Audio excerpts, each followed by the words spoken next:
রাজধানীর তুরাগ থানাধীন দিয়াবাড়ি মেট্রো গোল চত্বর এলাকায় রায়দা বাস ডিপোর উত্তর পাশের টিনের বেড়া সংলগ্ন মাটি খুঁড়ে রায়দা বাস মালিক ও বাস ডিপোর পরিচালক আনোয়ার হোসেনের অর্ধগলিত মরদেহ উদ্ধার করেছে পুলিশ।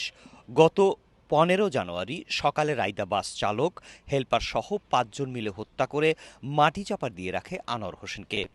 কিলিং মিশনে অংশ নেয়া রায়দা বাসের চালক আসাদুল, সাজ্জাদ, সবুজ, হেলপার শাকিল, কালাম ও নাইট গার্ড। সেই ডেস্কো অফিসের পূর্ব পাশে রায়দা বাসের যে ডিপো, সেখানে তিনি হত্যা হয়েছে এবং তার এই হত্যাকাণ্ডে জড়িত ছিল সেখানকারই যে রায়দা বাসের ড্রাইভার, হেল্পার এবং ওখানকার যারা নাইট গার্ড ছিল।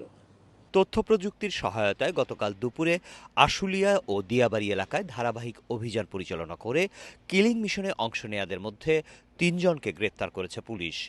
আমরা এই জিডি তদন্তের ধারাবাহিকতায় আমরা বিভিন্ন সময় অপারেশন চালিয়েছি, বিভিন্ন যখন যে তথ্য পেয়েছি সেই তথ্যকে আমরা অনুসরণ করে আমরা এই রহস্যটি, তার মিসিং রহস্যটি উদ্ঘাটন করার চেষ্টা করেছি। বিভিন্ন সময় আমরা বিভিন্ন জায়গায় অপারেশন করেছি।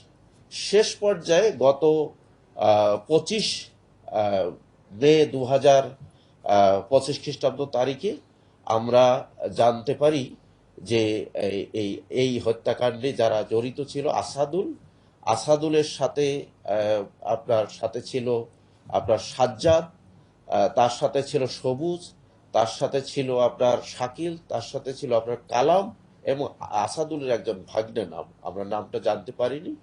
আমরা অপারেশন চালিয়ে আশুলিয়া এবং সাভার এলাকা থেকে আমরা 3 জনকে গ্রেপ্তার করি। ডিএমপি মিডিয়া সেন্টারে ব্রিফিংয়ে পুলিশ জানায়, নিহত আনোয়ার 2টি বাসের মালিক ছিলেন।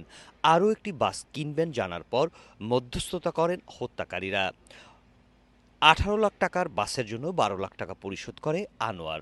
বাকি টাকা না থাকায় বাস বিক্রি অনিশ্চিত বিষয়টি বুঝতে পারে মধ্যস্থতাকারী। এতেই লভ্যাংশ হারানোর ভয়ে তাদের সাথে বাধে ঝামেলা। তখন চালক আসাদুলের নেতৃত্বে রড দিয়ে আঘাত করে, পরে ছুরিকাঘাতে হত্যা করে অভিযুক্তরা। জানুয়ারি 2025 খ্রিস্টাব্দ সকালে 9টার দিকে তিনি বাসা থেকে বেরিয়ে আসেন।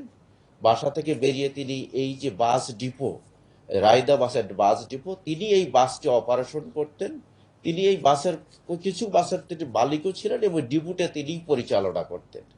তো তিনি চলে আসেন সেখানে সকাল 11টার দিকে তার এই হত্যাকাণ্ডের এই ঘটনাটি ঘটে। তবে হত্যাকাণ্ডের পিছনে আধিপত্য কিংবা রাজনৈতিক সংশ্লিষ্টতা পাওয়া যায়নি উল্লেখ করে পুলিশ জানায়, মূল আসামিসহ বাকিদের গ্রেফতারের চেষ্টা চলছে। News desk.